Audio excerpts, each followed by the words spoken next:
Hold on. Fuck that shit. Nah. Just give me a second. I gotta catch my breath. Wait a minute. Fuck that shit. No, I'm still gonna fuck. No, stay right there. I'm still gonna fuck the pussy. I'm still gonna. Just I don't know. Just play with your tits real quick. Just give me a second. It'll feel a whole lot better.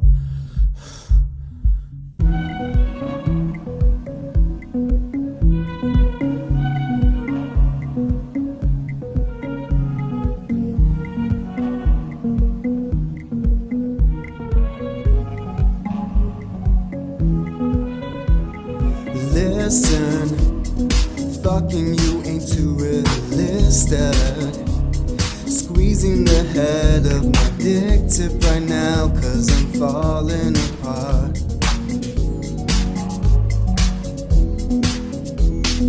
Friction feels like there's just too much constriction. Clenching my balls with conviction right now, cause I'm falling apart.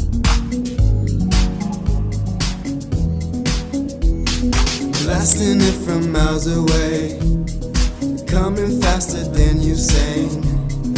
Barely made it past foreplay, God please not now. Oh no. Blasting it from miles away, coming faster than Usain. Barely made it past foreplay, God please not now. Oh no.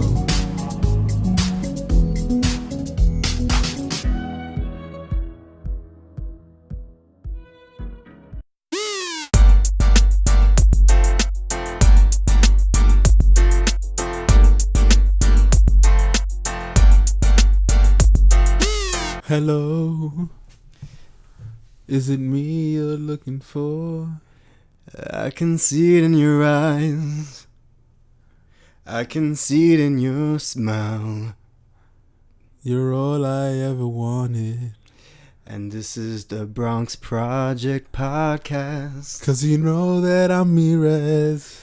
And you know that I'm Earl Grey. And I want to tell you so much. That was off timing. I know. This is the BRONX Project Podcast.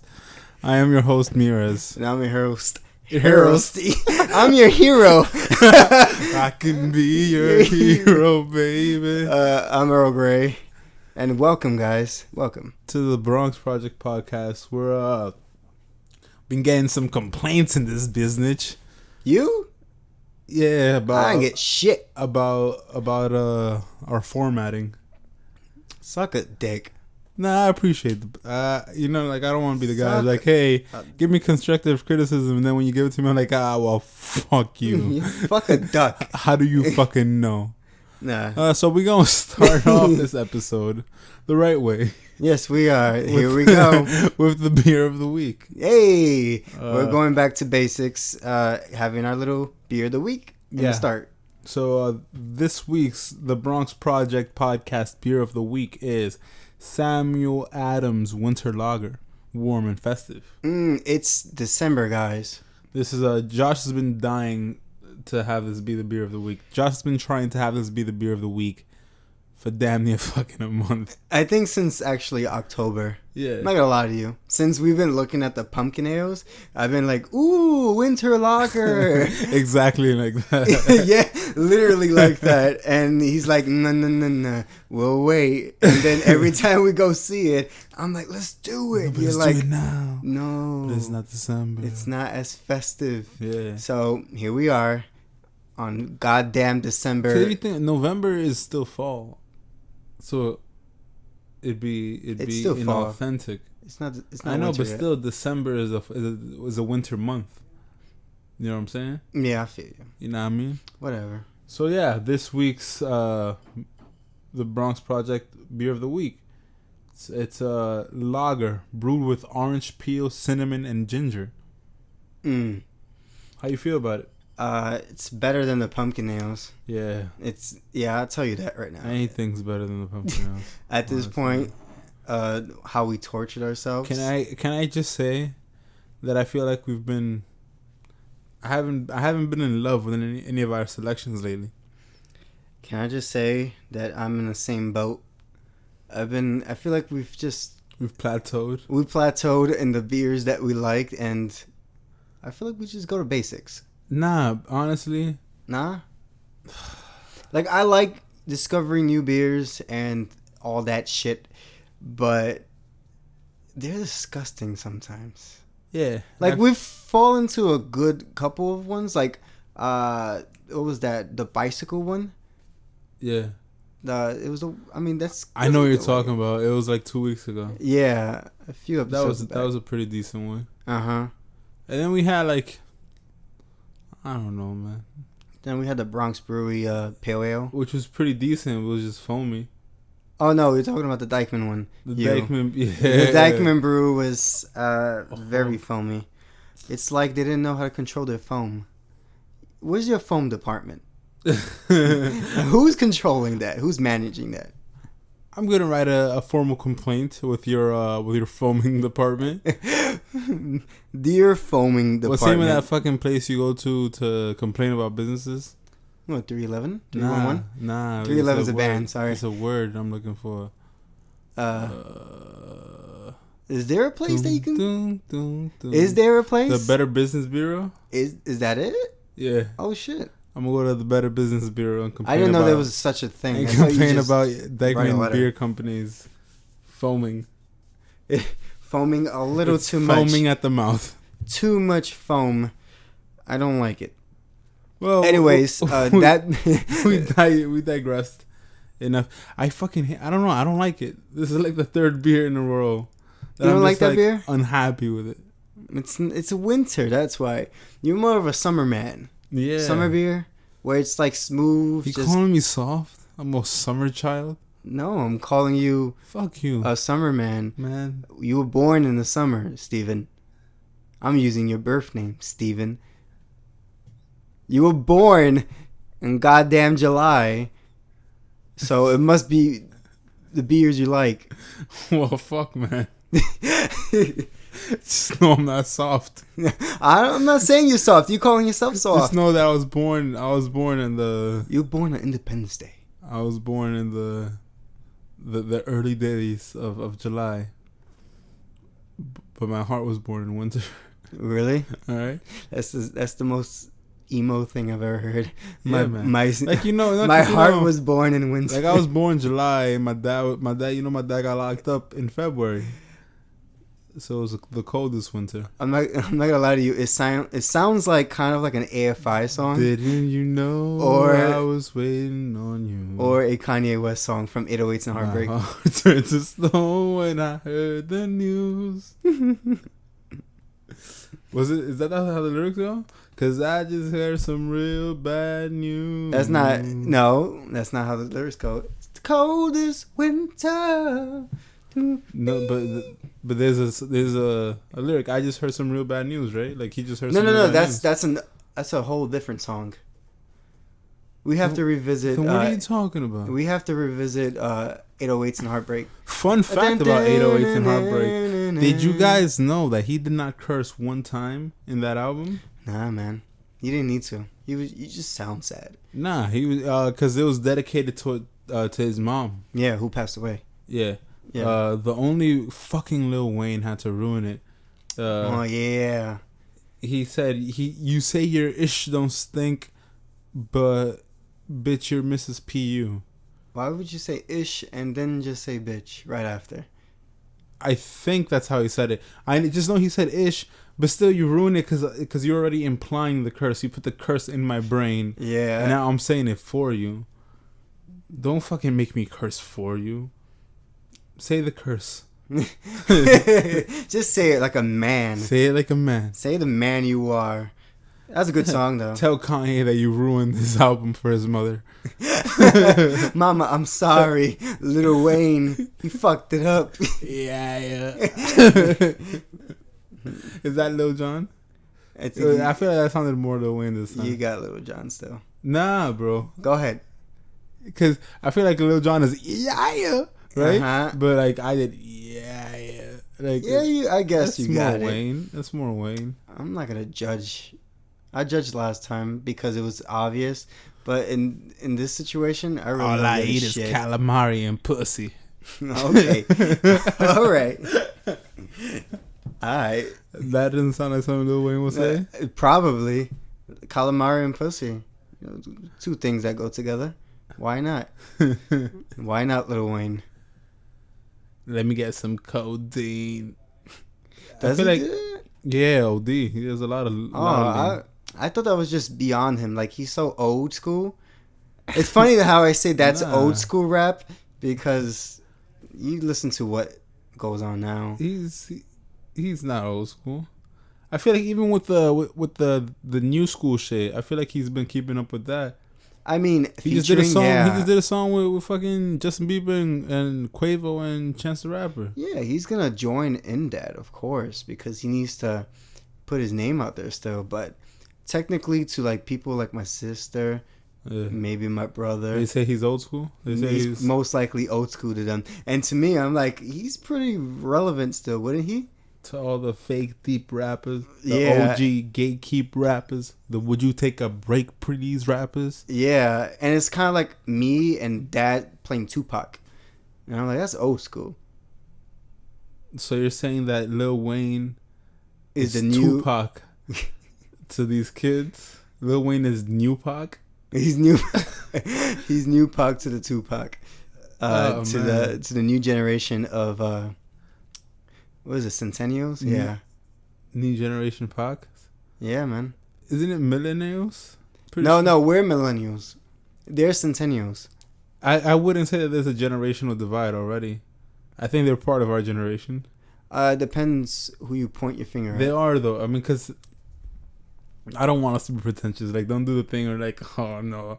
They're only 8 years away. I think there's an actual like graph that shows it. No, I think that we're part of. I think no, we're millennials, but I think millennials started in like 85. I think like 35-year-olds to like maybe 15-year-olds right now are millennials. I want to say maybe 35 to like 20 would be a millennial. And then okay. Because then you got baby boomers that came from the 50s and 60s. I hear you. And then you have Generation X, which is from the 70s and early 80s. Thank you for the history lesson. And then you get the millennials from our age from 85 to like 95. Now let me throw this on you. Alright. You're aware of the existence of my brother, Manny. Yeah, of course. He's 17. Uh-huh. So you're going to tell me that Manny is not a millennial? I don't think he's a millennial. He's still got life in him. If you're a millennial, you have like little to no life left in you. Yeah. I don't think that's true. I feel like millennials are like we were affected. Fighting the good fight. We were affected by George Bush and his terrible shit that he did. Right. He didn't care. I mean, when Manny was growing up, he didn't have to find a job. So you're telling me if you remember 9/11, you were a millennial, but if you don't remember 9/11, you're not a millennial. I like to say that, yeah. Yeah. I feel like that's the perfect way to put it. Hot take. If you had to find a job and it was terrible hard for you, like let's say you had to find a job when the economy was like really down and out still during the recession. Then you're a millennial? Yeah, you're a millennial. He's not gonna find a job in a recession unless Donald Trump fucks it up again. My brother's actually. It's strange. There might be a generational divide. Holy shit! Yeah, I'm telling you. Because like now that I think about it, my sister and I are like incredibly hardworking. Mm-hmm. And your sister's not too younger than you, like too much younger. Yeah, no. My sister's a manager at Party City. Yeah. I make decadent pastries for a living. Mm-hmm. And my brother has had 2 jobs, 2 summer jobs, both of which he went for a total of maybe 2 days and just stopped going. Sounds like he's a centennial. And just like stop showing up. The first of which, it was like a summer youth program job, planting fucking trees in the ground. And they were like, beautiful. yo, no, but listen, they're like, yo, just come 20 hours a week and we'll pay you the full 40. And this nigga's like, yeah, I swear to God. He's like, my mom, when she'd wake him up to go to work, he's like, does it look like I want to fucking plant trees? What? Yeah. Damn. Yeah, I would have like, bro. yes, sir. Let me plant those trees for hours you. like, all I heard when she told me that was like 40 hours for 20 hours of work. That's a come up. Yeah, you breaking it down. That's a job. That's money. That's it. Regardless how much money, because you're not getting paid much more than minimum wage. What's minimum wage? I mean, in his time, probably It was maybe $8 to $9 an hour. Maybe last year. Oh, that was like $9 an hour. $9 an hour. Yeah. What's $9 an hour? Money. Every week if you're working $40 an hour. Like 250. 40 300. hours. Huh? 250 to 300 a week. 300. That's good. 300. So you're telling me that he's basically working for 150 of those dollars and he's getting 300. And he was like, no. Yeah. He's a centennial, man. That's wild. That's wild. If you're listening to this, bro, shame on you. Yeah, man. Think about it. Shame on you. Like, my brother and sister... My sister's the laziest creature on earth. If you listening to this, thank you for rating, commenting, and subscribing. Yeah. You do good. You do good. But you do good, sis. Yeah, she's lazy. probably the most laziest person I know, and it's because she's such a young generation. And you know that's true because he said you're the most laziest, and that's not even grammatically Because Joseph's correct. lazy too, but like compared, Justine takes the cake for laziness. Like laziness. Also, I'd say if you worked a day in your age where the minimum wage was $7.25 and below, you're a millennial. My minimum wage in my entire life was $7.25. Yeah. Never above. Anything above was like above minimum wage. And I remember we worked in Toys R Us, and remember they started us with like $8 an hour. I'm like, hell yeah. Bro, you want to talk about that real quick? Yeah, let's talk about that. Okay. So Josh and I, how old were we? 18? We were 18, 19, yeah. 18, 19. And for the Bronxians, Yeah. it was the Toys R Us in Bay Plaza. Ooh. So we work in there.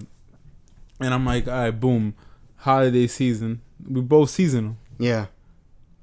Yes, we are. I'm like, yo, Josh, I got a job at Toys R Us. Apply. He applies. He starts working there like a week later. Yeah, literally, I apply right away because he told me to.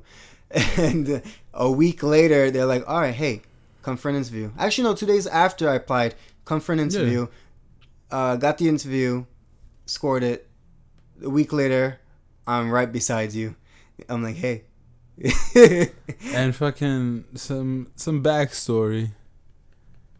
You guys have seen pictures of me. You guys, some of you know who I am. 6'2", big guy. Mm-hmm. Considerably more goofy looking. Oh, at that time, age 18. hell yeah. Considerably more. And it's Toys R Us. They have many options of where to put me. They can put me in the boys section. They can put me in the girls section. They can put me in the child electronics section. Yeah, they can put me in the bicycle section. They could have put you in the gaming section. Yeah. They could have put me in the board games section. Which was fun too, yeah. Where do they put me? They put you in the motherfucking... Oh, they put me in the baby section. In the baby section. They put me the toddler section. In the toddler section. And goddamn, like my baby fever prevails. But for a while there, I was like really having second doubts. I was like, do I fucking want kids? Nah, fuck these kids. Do I support this shit? Dude, every time I used to do this thing where I would finish my like facing of toys on my section because I worked in the big boy section and also the big boy section. the big boy section, to clarify, and the gaming section. Then after I would be done with my work, I would go to Steven in the toddler section and see what's up. And he would just be putting away stuffed toys, like little stuffed animals, in these bins. And that was just pretty much his job for a good 5 to 7 hours. And it was amazing. It taught me a lot of the respect or lack thereof that children inhibit. Lack thereof. Dude, your toys were hard to figure out. Bro, it's horrible because they like look at you. Kids are dicks. Kids are dicks, man. And I love kids and I want kids. But kids are fucking scumbags. Like, they'll look at you and they know what they're doing. Don't fucking, boys will be boys. Kids, kids will be kids. No. They know. Oh, they know. They're aware. Because they do it with such a smile on their face that it's kind of like a scumbag smile, Mm-hmm. Like a, did I do that? Little fucking kids they're mini Steve Urkels. Every single one of them. every single one of them. The little fucking dweebs. I remember they used to get into these little electric cars, which is next to where the section used to work. And I used to do the bicycle section also. I don't know why they kept on putting me on like the good sections and left you there. They were just like, man, you look like you love kids, bro. Yeah, let's put you in the fucking toddler section. Deal with it. Anyways, this kid got into one of these electric cars, and he was just driving away, like, cool as fuck. And I'm like, you can't do that, right? He just looked at me, and he kept driving. And then I looked at, like, how much I got paid an hour. I'm like, yeah, not enough. Bro, I felt that was a feeling where I understood that karma was real. That was one of the first instances where I was like, all right, wow, I get why this is happening to me. Mm-hmm. And maybe I deserve it. Because I distinctly remember being a kid, going to Toys R Us, riding the bikes, and the associates being like, hey, you can't ride the bike. And I'd be like, oh, yes, sir, I'm sorry. How could I? Yeah. I apologize. I will never do it again. They walk out. They're not even all the way gone. Mm-hmm. I'm back on that. You're back on that bitch. I'm back on that motherfucker riding. Uh-huh. And what should happen to me? As you know, the toddler section is right next to the bike sections, right next to the motor toys. Yeah. So I had to deal with this shit on a daily basis. Oh, I know, because they used to just ride around that area. And I'd walk them like, hey, you little fucking shit, stop. I wish you said that. I pull out like a box cutter. A box cutter? Like, where the hell did you get that from? You want to fucking go? You, me, this box cutter, and that car. Let's go. Winner gets the bike, bitch. And you just see Steven with blood on his hands strolling away with the bicycle. I quit. The bike's mine. Oh my god! Let's keep on the subject with Toys R Us, because I remember you had like the longest goddamn shift ever. I came in halfway through your shift, and I'm like, "What's up, Steven?" You're like, "Oh, what's up, man?" You look tired as hell, and you look like you were going on break. You went on break. But I didn't see you for a good 2.5 to 3 hours. And I'm like, bro, where were you? You were like, oh, dude, I went to the bathroom and I fell asleep. I'm like, on purposely? You were like, oh, no, I just went to use the bathroom. And then I ended up just falling asleep. I was like, dude, you've been gone for a good 2.5, 3 hours. Honestly, bro, that was the best part about working at Toys R Us. On seasonal, yeah. Is that there were so many people on the floor. No one was keeping track. No one's gonna really notice. There was this one time that Josh and I were like, "Hey, at what time are you going on break?"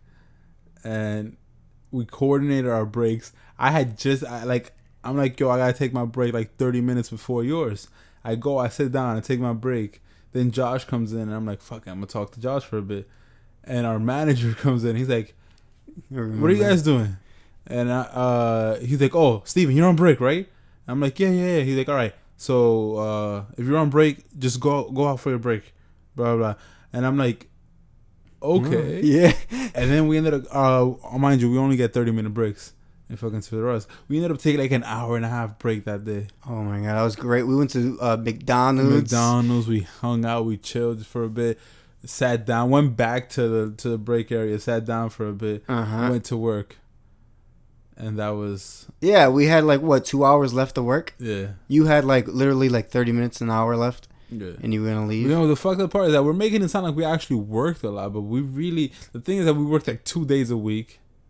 The pay was minimum wage. It was ass. It was terrible. Nothing, yeah. And then you remember you remember the time where the manager he was like kind of impressed with me or whatever. He's like, Steven, I want to raise your hours. I remember. Yeah. I think I'm gonna raise your hours. And my name is Steven Ramirez. For those of you who don't know. So, what he ends up doing is he goes in the system and he gives Steven Ramirez like a boost in hours, but not me, Steven Ramirez. He gives there was another Steven Ramirez that they had just hired. I remember. I met that guy, Steven Ramirez. Yeah, he got my hours, bro. I hated him. I hated him so much. He was not a bad guy. He took my money. He did take your money though, and I love the way we quit. We just stopped showing up. Yeah, we just stopped showing up. Well, I stopped showing up because I called in and I'm like, hey guys, I just want to know what my schedule was, and the guy was like, oh, well, you're not in for this week. I'm like, oh, thank you. I just took that as, okay, well, I guess I'm not working in Toys R Us anymore. No, I actually had a shift. I just didn't show up for it. Like when you told me you quit, I was like, wow, did I just hear that we quit? Yeah. And then we quit. Yeah.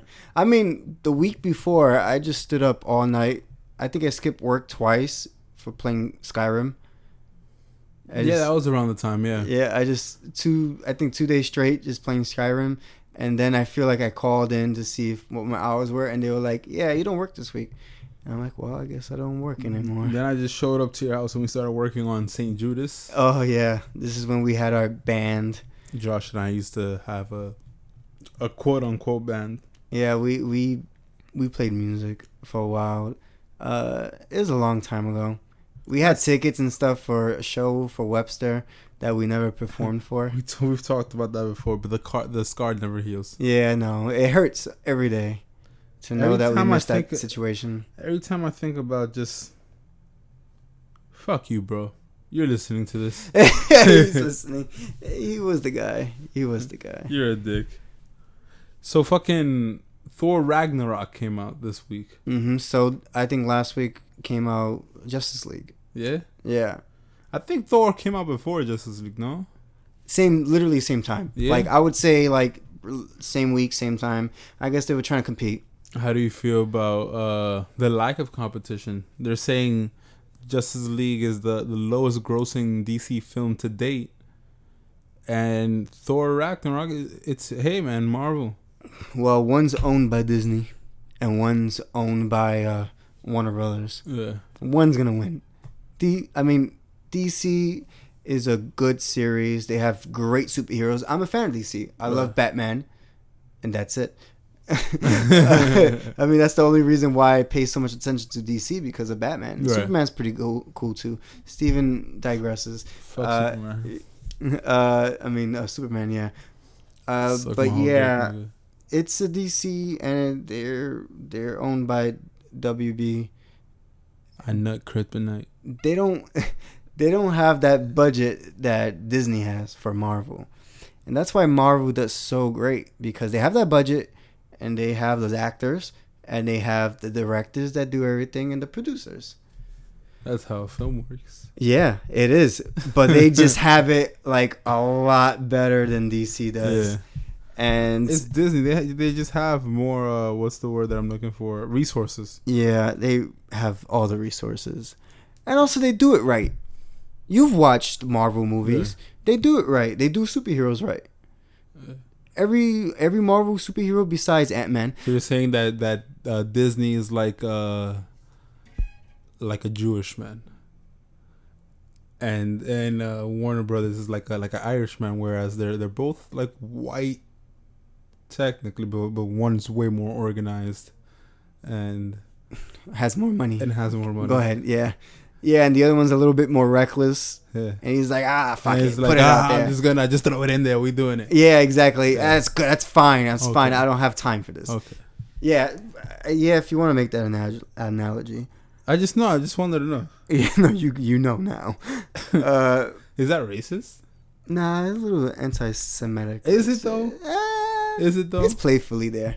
Like it's playful. playfully. No, I mean, because I didn't say anything. No, not negative. You just stated Negative. out facts. That's all. Yeah. No, I really want to know.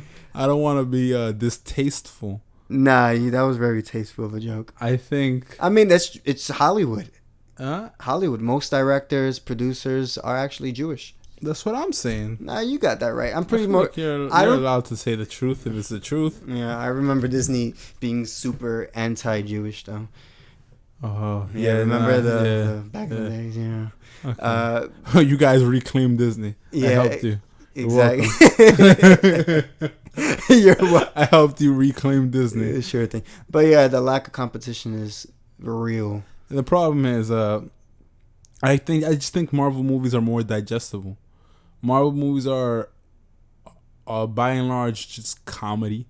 They're just funny. You know, they're just like, and not even well thought out comedy. And this is gonna sound like I'm ripping on Marvel, which I am.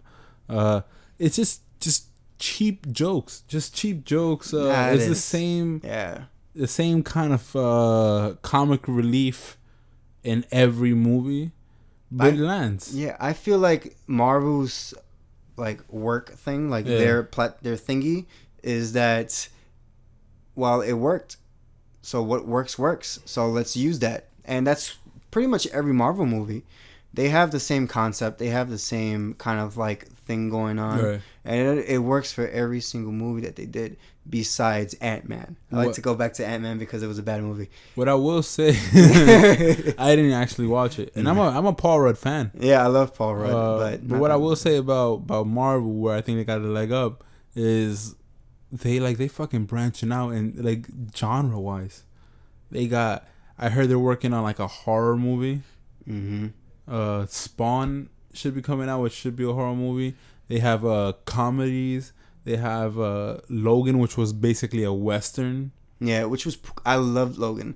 That wasn't Disney though. That was Fox. That was Marvel, but that was Fox that did it. And that was the first time they did a Wolverine or like an X-Men movie really well. That I give a thumbs up. They did Wolverine very well. But all the other X-Men movies were trash. Marvel just seems to have a sense of direction. Whether it's a cookie cutter or not, it's a different debate. I think it is. But they seem to have a clear direction. Yeah. Like, this is where I'm going to go. I have my niche audience. Mm-hmm. And this is for you. And Justice League is like, hey, man, we're just figuring this out. We thought we'd give you Batman versus Superman.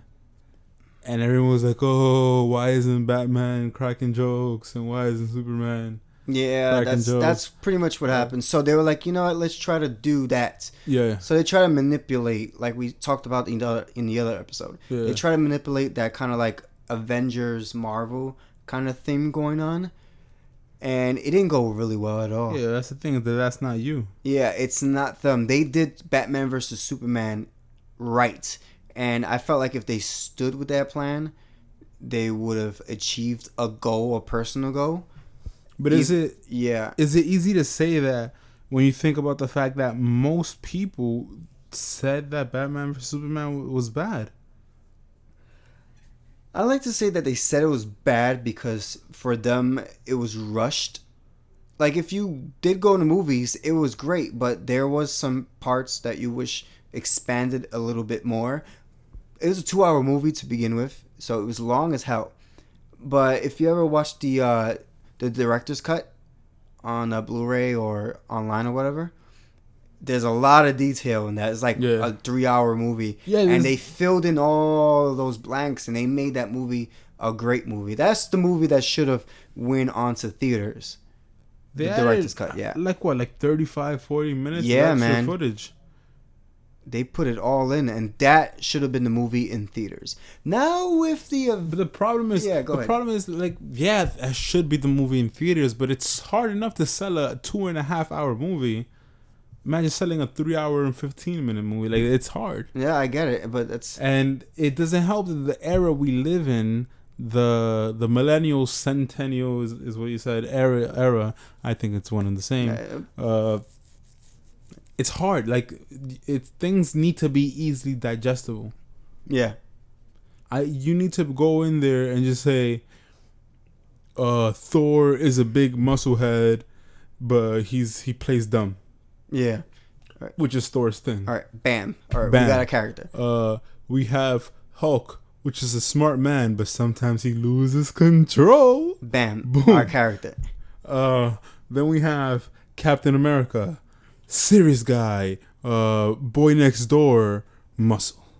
Bam, Chris Evans. Now we have the rich guy, kind of a dick. Basically every high school jock archetype ever. Bam, Iron Man. Now we have Black Widow, the girl, and you know the thing. No, because the thing now in movies is make every man in movies look very, very dumb.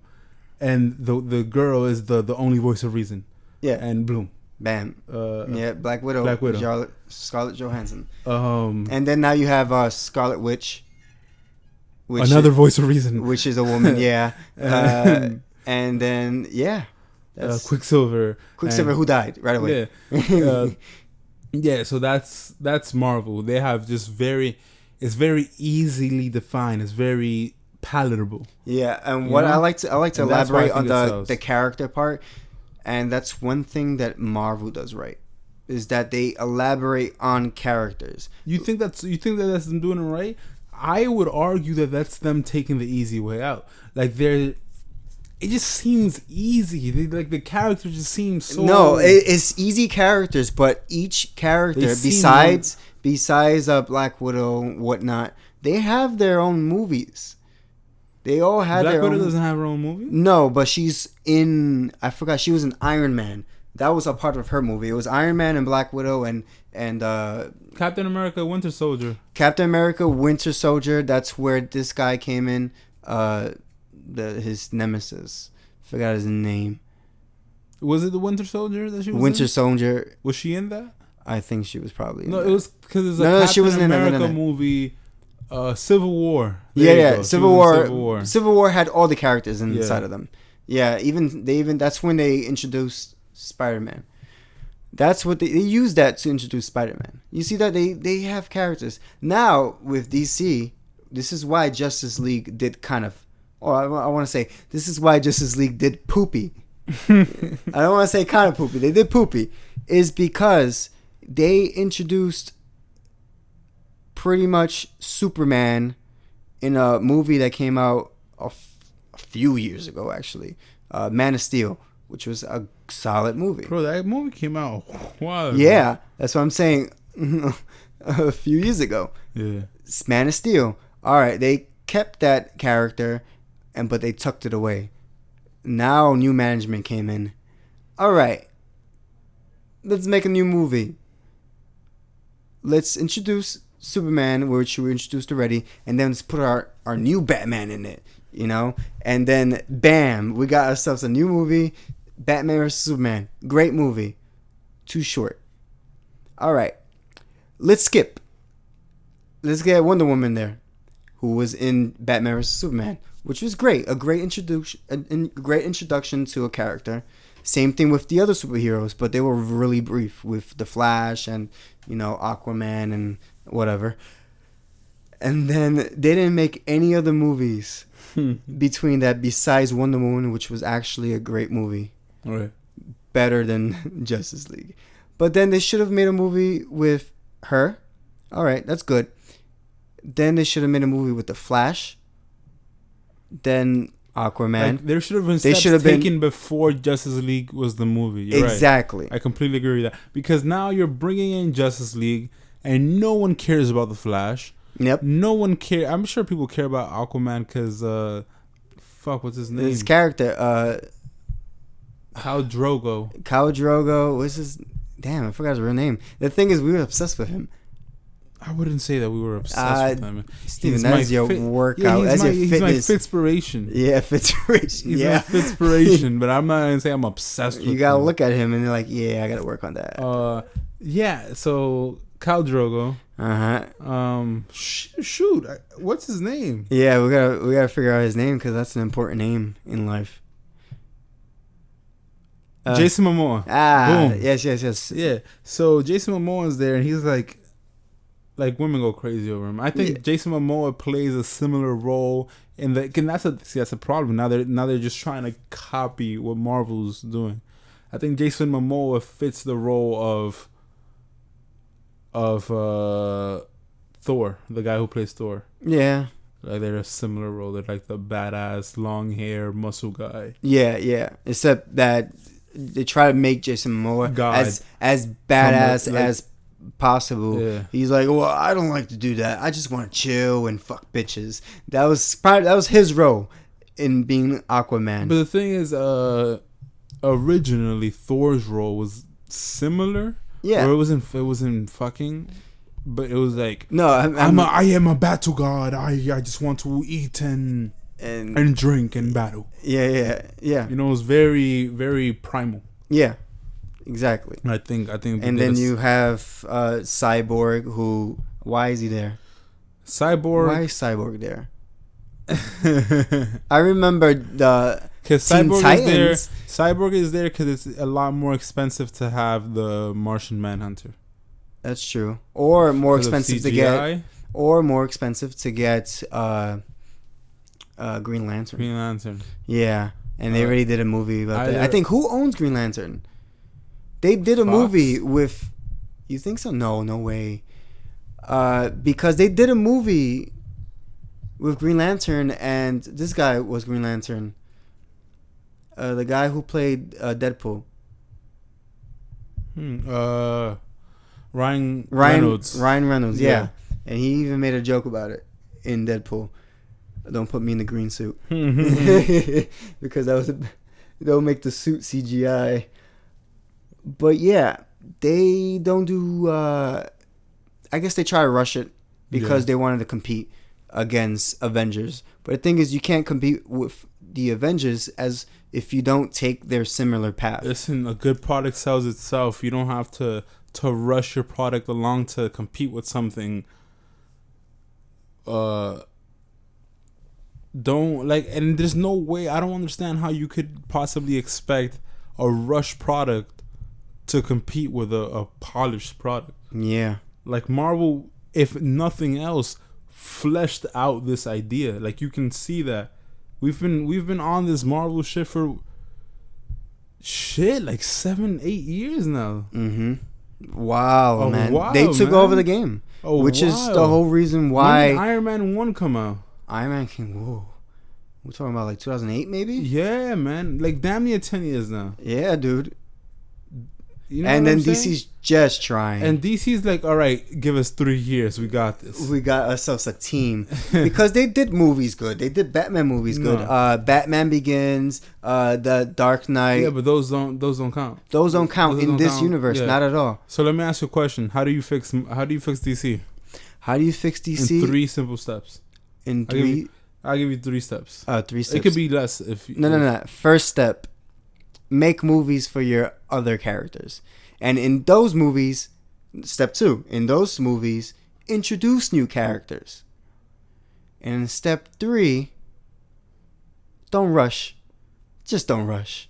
Just think about it. Don't be, the Avengers coming out with a new movie next year.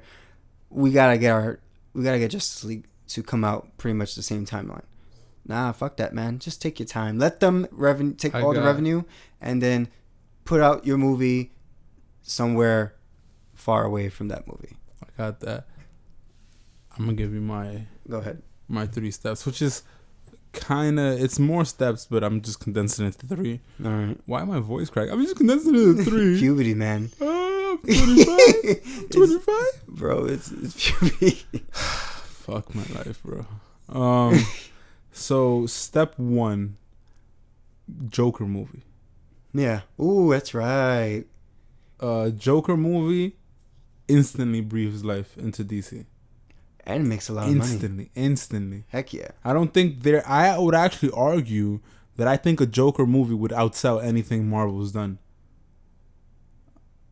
Just because different actor, no Jared Leto though. I don't think Jared Leto wants to do it anymore. I don't think Jared Leto is a good standalone Joker.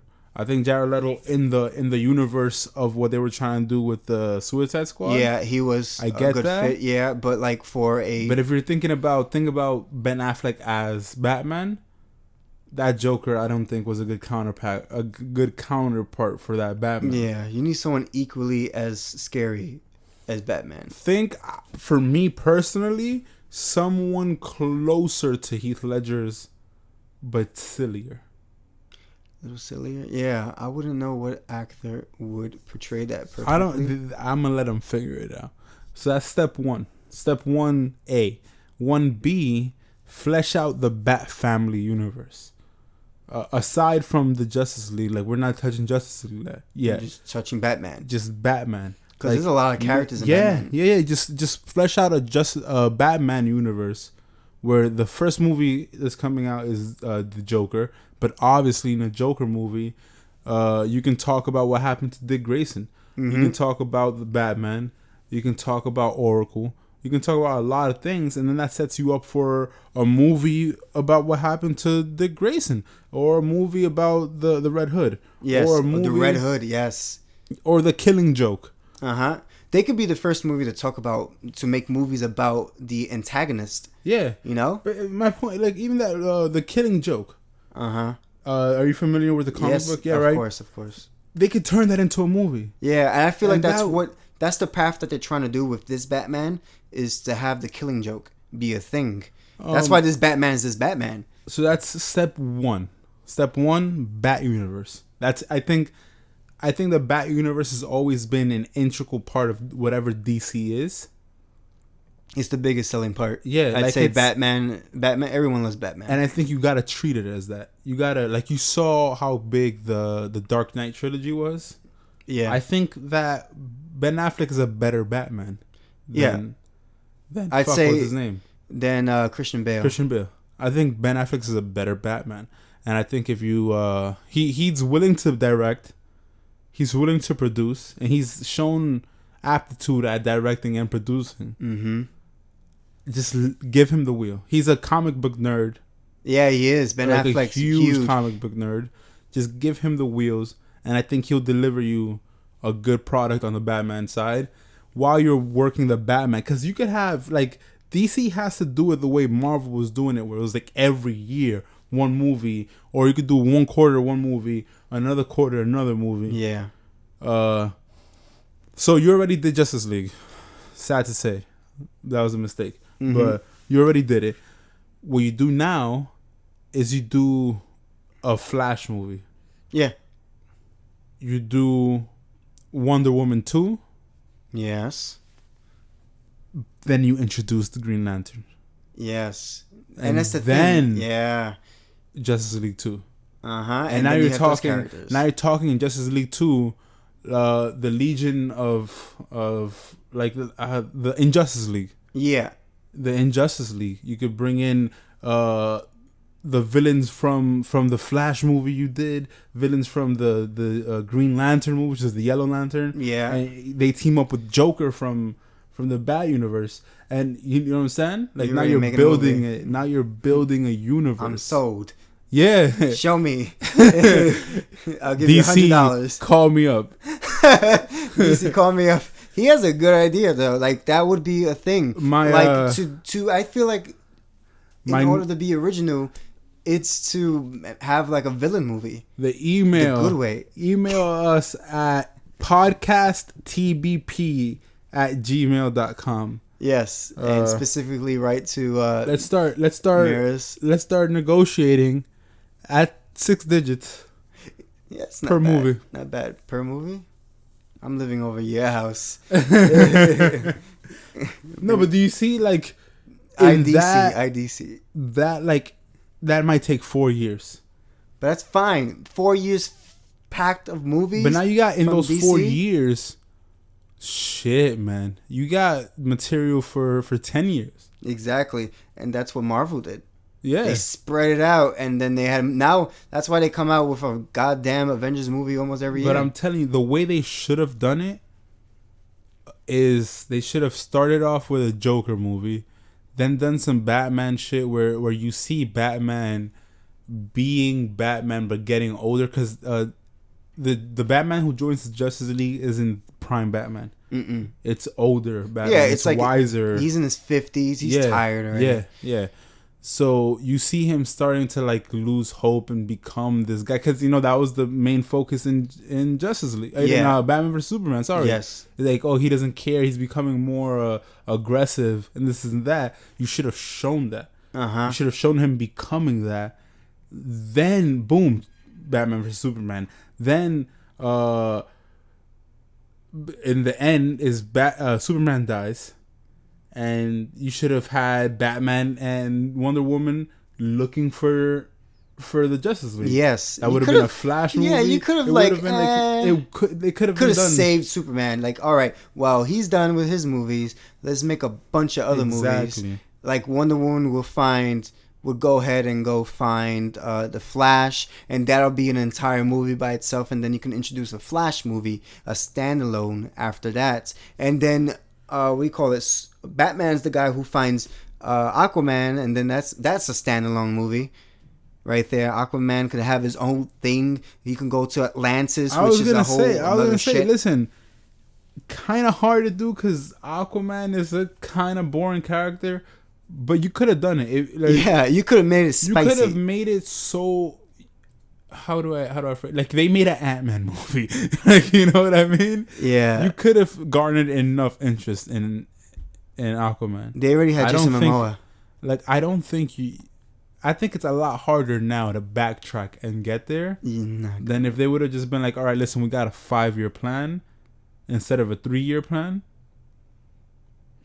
I think what's going to happen now, I think they did it backwards. Mm-hmm. They pretty much got Justice League now. Yeah. All right, now they're going to spread out and then do individual movies. It's like when we first started doing the podcast, and we were like, yo, let's throw all this money in advertising. And we're like, nah, let's grow we did spend money on advertising.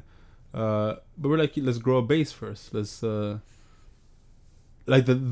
building blocks matter is what I'm saying. Exactly. To build a foundation before you top it off with all that money, and then you have no foundation to fall on. Yeah. You can't let it trickle down. You got to give the money to the bottom, let the thoughts grow from bottom, and then raise it all the way to the top and have yourself a great movie with a bunch of other movies. And that's how you do it. DC has time. People won't forgive them now. They're not gonna.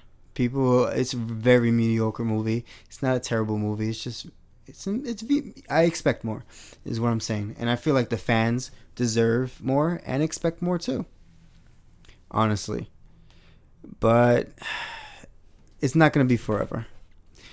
Not going to be forever at all.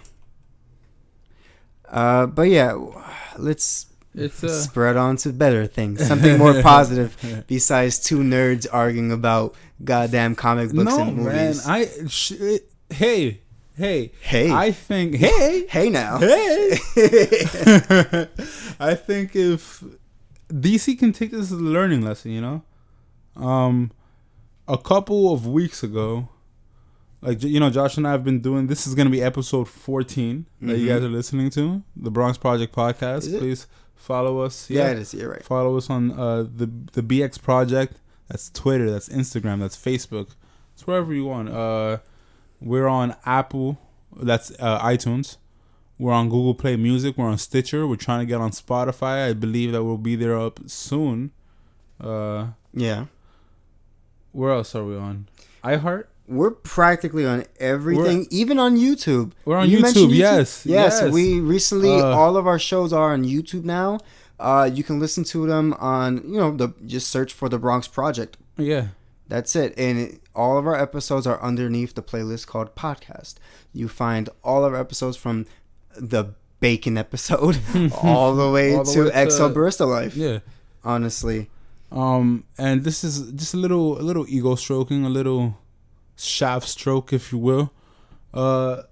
4 weeks ago, Josh and I, after hitting a steady climb of success, 4 weeks ago we had like an all-time low number.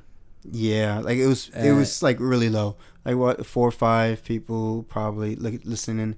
We'll get like a maximum of like 12 downloads per episode. Yeah, and boom. And then out of nowhere, like we sat to ourselves. We're like, all right, we're gonna focus on what we're good at, and we're gonna do that. Yeah. And I think over the last 3 weeks, we've continuously blown away our records. Yeah. And it came to a head last week. Yeah. Last week's this week technically. Well, last week's episode, which was episode 13, EXO Bristol Life, broke records. It kept like, hey man, you guys are listening. We're very happy. We're just like, I know we do this every couple of episodes. We're really thankful. Keep listening. Yes. Keep sharing. Please fucking share. It's go to iTunes real quick. Fucking the BRONX Project. Rate. Leave us a review, please. The reviews are important. But rate. I thought you could rate through the app. No. But it's I think you can, but it doesn't count. You gotta go to iTunes. You gotta go to iTunes, type in the BRONX Project, rate us there, review us there. Yeah, it's 5-star best to do reviewers. it. Yeah, it's you do it if you give us a 4-star, iTunes and computer. I'm gonna find you, and I'm gonna grind you. Okay. Oh, grinding like you went to a Jamaican club and you're like grinding it out. It's gonna be very uncomfortable. But yeah, I want to thank the people for the word of mouth. I'm gonna play James Blake whilst I'm grinding. Really, James Blake? Yeah, it's not gonna fucking be. When I see my willing heart, you guys can't see me, but I'm grinding right now. No. You can tell by the movement of the chair. Can you hear in the it? background? Okay, Jesus. Oh man, I grinded a little too hard. Yes, it's passing juice. Yeah. No, so just thank you guys. I'm gonna say a few things. Let me get one last thing. Go ahead, baby. Go ahead, baby. The BX Project. Follow us, rate, comment, subscribe. I'm gonna fucking keep saying that shit every fucking week. But yeah, I gotta keep doing this for us. And in return, you get nothing, but we're happy. And honestly, like, I don't know if anyone ever told you, but the purpose of life is to give without expecting anything in return. It's an unconditional love. It's unconditional love. And honestly, you guys are looking real conditional right now. Right? It's like, all right, well, if I do this to you, what would you kind of we give you back? An hour plus every week. Yeah, we give you entertainment, bro. Like, I know you on the train. You're on the train and you laughing and shit. And you look like a fucking fool. And we're doing that for you. We're making you look like fools in happiness. That's not good. In happiness, bro, because you're happy. You're laughing because you're happy. No one wants to look like a fool, though. Yeah. I would look like a fool for love. Would you? Yeah. Are you a fool for love? It depends. Okay. If that love is rating, commenting, and subscribing, 5 stars, then I'm a fool. Biggest fool for love. I'm a fool for that love. Yeah. All right, Josh. But yeah, besides whatever he just said, there's a lot of it is spread through word of mouth, and a lot of people that I've spoke to, plenty of people, especially the people who hit me up on Instagram, my DMs, they slide into my DMs like every week or so, and they're like, hey, nice episode, man. I'm a big fan. I'm not gonna lie to you, I didn't start from the beginning, but I caught on because I was curious, and that's pretty much what it is. The curiosity gets to them. I like when we promote our page, and when we promote the newest episodes, it gets to them. It's like, all right, I really gotta listen to this. No, I think it's better. I think it's better that you guys are listening from episode 14, because you know what? At 42, be better than 24. That's true. I carry the 4 or 5. That's the 48 laws. Go ahead. That's Jay-Z. I know. I the way you're rapping it, I already know. Nah, he said at 42 he'd be better than 24. You know, like at episode 14, we're better than episode 4. We're gonna have to be. Yeah, it's always progression. You get older, you learn. So if you're listening to episode 14, you getting prime time, basking in the lime. Exactly. Cash is in his prime, coloring out of the lines, because they don't want nobody that's colored out of the lines. So I'm late as a motherfucker. Color people time. Yep. Damn, easy. They all gotta be dimes. Well, Adam gave up a rib, so mine better be prime. Niggas gonna kill me. I swear they better be lying. I never live in fear. I'm too out of my mind. Thank you. Anyways, yes, the word of mouth and the spread of the show, and it's very local. I'm not gonna lie to you. All these people come from the New York area, which we would expect because it's called the BRONX Project. But they do a really good job at talking to other people and saying, hey, watch this, listen to this. Hey, they're pretty good. You know, they're funny. They pretty much make me laugh every single time. And that's all I get is that you guys are hilarious. I kept cracking up. I couldn't stop cracking up. I'm in the train. I'm at work listening to your podcast. And I'm like, I can't hold back my laugh. And that makes me good. That makes me feel like content with the work that we do.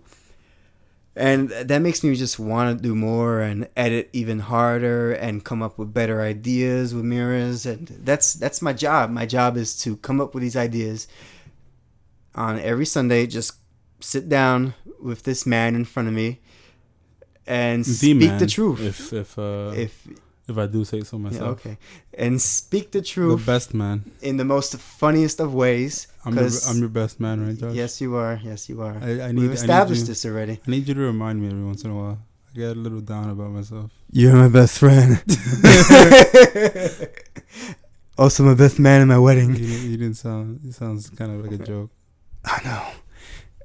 Nah, it's the serious truth. Say it like it's the serious truth. Then. How would you want me to say it? I don't know, man. Go ahead, in your own words. Steven, you're the best thing that ever happened to me. Anyways. Thank you guys. Please keep listening, keep sharing, keep having Josh deny his love for me. I'm not denying my love for you. I'm just denying that you're the best thing that's ever happened to me. There's a specific person who listens. Top two. Yeah, I mean, top two. But you're not number one. You're two. Daphne, I would like to think that I made him the man who is the man who could make you happy. Not sure about that. Like, we grew together, Josh. We grew together. I'm not saying that I raised you. I'm saying that we I feel like you're saying you raised me, like you like I'm saying that next you and I, and you like yes. You and I took off into the world together. Yes, and we grew into the man that we became in unison. Yeah, we went in holding hands. So I think I think he just said I'm more important, but he close to like 1A 1B. 1A 1B. Well, since 11, holding hands. Yeah, we chilling. Shout out to Corey. Yeah. We should have... Corey has his mic, right? Yeah. We should have We've Corey discussed this many times. I've discussed it many times with him that we're going to actually bring him in. We just got to find a way. We could do next week, yeah. Next week? Of course. All right, so a little teaser. Yeah. Next week, the Dirty Me Crew episode. Oh, DMC. The DMC episode. Not Devil May Cry. Dirty Me Crew. The Dirty Me. This is the BRONX Project podcast. I'm Mirez. No, you're not. We got Song of the Week. Oh, shit. I'm trying to get the fuck out of here. No. We don't end a goddamn episode without introducing the goddamn Song of the Week. So, yeah. You see, this is why I wish we had the soundboard like that. Would have been... I'll edit something out. We won't even mention it. This is the BRONX Project Song of the Week. Song of the Week. It's a Prince grunt for you. I love Prince. So as you guys know, I go first. Yeah. First verse. First cursed. Just fucking say it. Jeez, Josh, I'm trying to build anticipation. I know. This week, Miguel came out with an album called War and Leisure. Kind of funky album. Yeah. Kind of. It's kind of. I like it. I'm a fan of Miguel. Josh and I recently had a discussion about him. You know, Miguel thinks he's better than Frank Ocean. Miguel, not recently, a couple years ago, came out said he's better than Frank Ocean. Yeah, it's a joke. Yeah,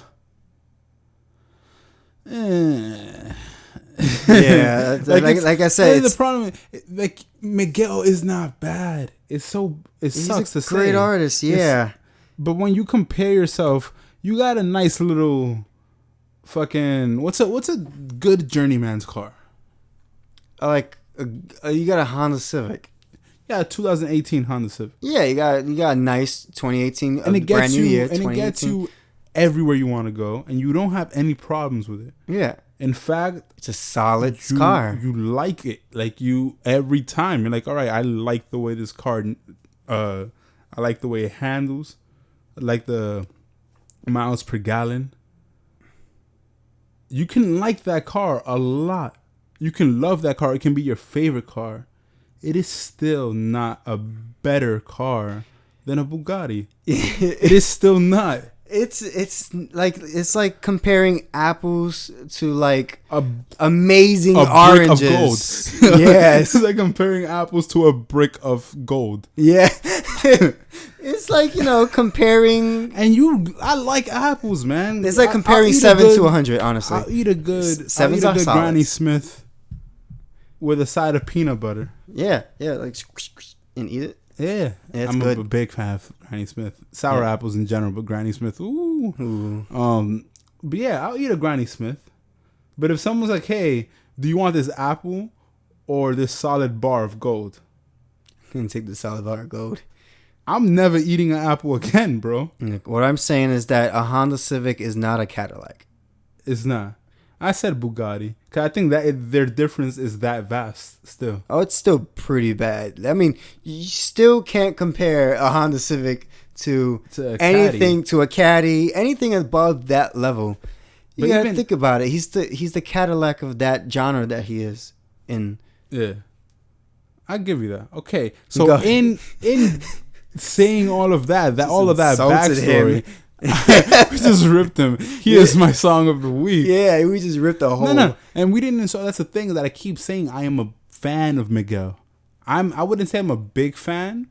I'm like a moderately obese fan. All right, Miguel. But how, like, compared to him and Frank Ocean, fan wise, who are you more? Am I still comparing it weight wise? Yeah. All right. So Miguel, I'm like what's the name of the chubby guy from Superbad who lost all Jonah Hill. With Miguel, I'm like Jonah Hill in The Wolf of Wall Street.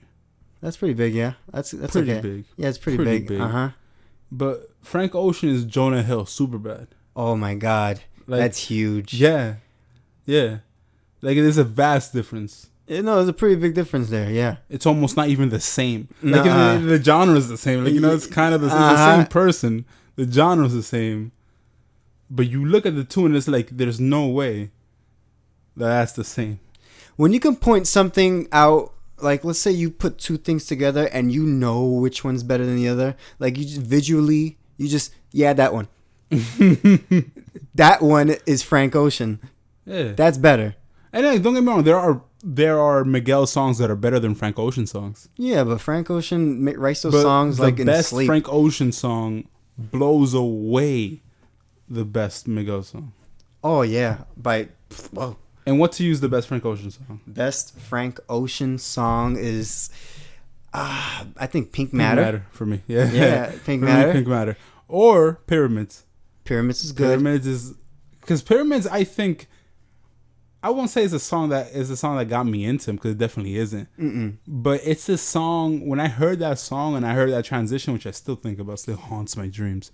Frank Ocean and his transitions. That's another thing, Miguel. He has transitions. Where your transitions at, bro? He did it with that song. He did it with Pyramids, and he did it with Nights. What are you transitioning to, bro? You can't transition. You just transpose. That's what That you shit's do. the same. It's the same shit. No, it's not. Why the beat the same all the way through? Nah, it's not though. If I see a 4-minute song and there's not one beat switch, it's not even a song, bro.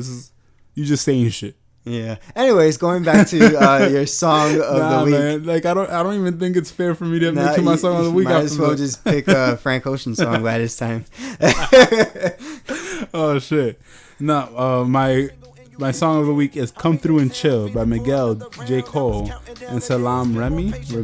Salami. Salam Remy. Oh, that's his newest song, right? Yeah. I It's saw the his video to newest it. single. I don't watch music videos, so I didn't see it. You blind? No, I don't know. That's actually a weird thing. I used to be really into music videos. I remember watching MTV, VH1, and really being into music videos. Don't care anymore. Don't care. You got no time. That's what it is. That's not true, bro. Because it's like I'm on my phone right now. I could be watching that shit right now. But you're like, nah. I'm listening to podcasts almost every second of every day. I'm on my phone. I'm watching Netflix, and I can cast like I have a fucking smart TV. That's true. I just don't watch music videos. But anyways, about the song. Yeah, "Come Through and Chill." J. Cole has this clever little line. I'm not gonna tell you word for word, but he's basically like, the song is basically saying, "Hey, we fucked once, and I dipped off, and I know that was stupid." Which I've done. I can be honest. I've been a perpetrator of the banging boot, the dip and dash, the dick and dash. Yeah, I got you. I got it the first time. So he's like, "Yo, I fucked up. I know I ain't get back to you. But I want some of your vagina again if you would be so kind." Mm-hmm. And he has this one line. It was like, "Yo, if you got a man, I don't want to interrupt, especially if he's like a fan of mine, because if he finds out, he's never gonna buy my songs again, and I need every sound scan." Which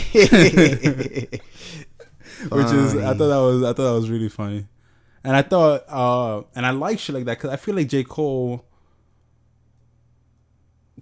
can be wittier in his not wittier because he's witty. Just I like when J. Cole doesn't take his rhymes too seriously, and he's like willing to make a joke, willing to like. That's what got him famous. That's his loose fit jokes here and there. He's charming. Yeah, and I don't know, like that whole song. Just J. Cole had 2 verses. Both of those verses were like spot on for me. Miguel did his thing. Honestly, the album itself is pretty decent. He might make another appearance within the next couple of weeks. I won't do what I did with Division, where it was like 3 weeks in a row. Oh my god! But the editing, it might make another appearance. It was fantastic. I don't have much else to say because I spent so much time ripping into his album. I mean, ripping into his song. Not even his song, his artistry. Just him. Just ripping him in comparison with one of the greatest musicians of our time. I say he asked for it because he's the one who said it was better. Exactly. Yeah, I didn't say he's the one. He's the one who said he was better. And thank you for defending me on that. Yeah. Anyways, my song of the week is a Frank Ocean song. Yeah. No, it's not. It's not. Actually, it's someone who's related in that field, but not. He does a lot of music. This person does a lot of music with artists along that line. Beyonce was one of those artists. Lana Del Rey, things like that.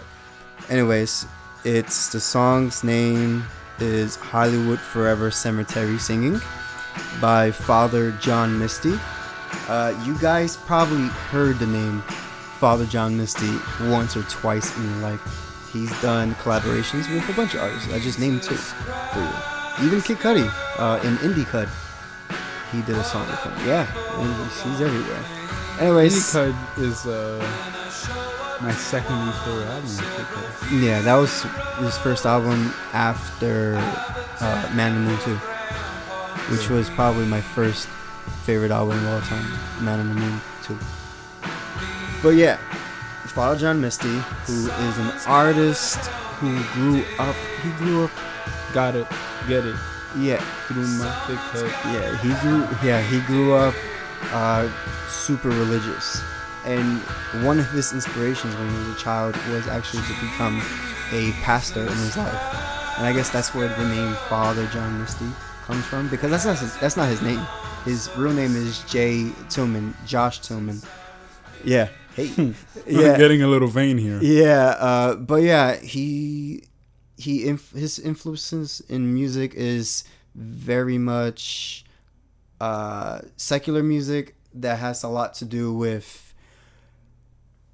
religious aspects of it, or music that sounds like that came from like a pastor like singing and stuff.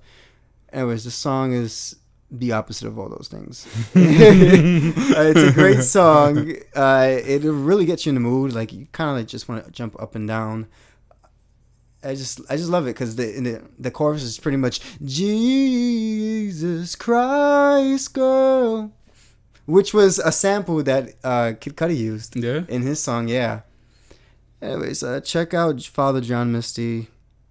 He's along the lines of a lot of artists that I mentioned in this podcast. I know you played that song in the car earlier today. Yeah. I'm gonna need you to play it again because I don't remember how it goes. It's a good song. You'll like it. You'll probably add it. It's a lot of songs that I've been in this kind of like Father John Misty discovery age in my life for the past 2 weeks, and he's a great artist. I'm surprised. I don't know. I didn't give him a chance. You don't give an artist a chance, and then when you hear one song you really like, it changes everything. It changes life. Yeah, it changes everything. I know exactly what you're talking about, my brother. But let me tell you one thing. I'm gonna put you on the spot right now. When in front of the BRONX Project podcast audience, the live studio audience. Okay, yeah. When you drop in a song premiering on the BRONX Project. Well, we'll see about that. I'm still working. I'm trying to figure out what's the best intro to the EP. Yeah, I'm working on something. I got my MacBook there. It's always have to be charged every fucking 30 minutes. You guys do me a favor. Put the heat on him. Josh Valentin _. Josh Valentin _. That's his Instagram. Yeah, that's my Instagram. DM him. Slide in his DMs. Be like, hey, yo, bitch boy. Damn. Call him that. I'd probably take it. I'm like, yes. Yes, sir. Hey, yo, bitch boy. Yes, daddy. When's the new music coming out? It's coming out soon. These things take time, because you don't want to just throw something out there. I've done that. Yeah. Where you don't polish it like a DC movie, like how DC just throws out their movies. Like you gotta polish these things. You gotta make it sound great, even though it's an EP. The EP has to sound like an LP. I think anything that you drop, honestly, needs to be of the highest quality. Yes. And as an adult now, like I've been in this music shit for music shit. I've been in this music kind of like mindset and this I've been doing this fucking audio bullshit. Yeah, for a very long time, since I was 18 years old. Producing since I was 20. I'm 25 right now. So I know a few tricks now. I know a few little skills that I want to implement in my creativity. And I have been. And I want to just bring every fucking influence in. That's my thing. And it's going to sound great. Because I have a few songs in there. And I got this one song that's going to be the first song that I'm going to drop. I'm not going to let you know when. But you'll know when. You'll know when. It's not gonna let me know when. I'm his best friend. I'm his best man, but I don't know when. I'm talking about you'll know when, as in the podcast audience. No, he meant me, guys. You guys will know. Since 11. Yeah. You heard him. You heard him. He said we've been holding hands on this journey since the tender age of 11. Yo. Jesus Christ, girl. And you won't even jerk What? You won't even jerk it? Jerk what? You won't even jerk it for me, Dude, bro? you never gave me a chance. You won't even jerk it? This is the BRONX Project Podcast. And I'm uncomfortably your host, Mirez. And I'm ashamed to be your host, Earl Grey. We'll see you guys next week, hopefully with a special guest. Yeah, hopefully. Everything's hopefully. I love it. Maybe one day. See you.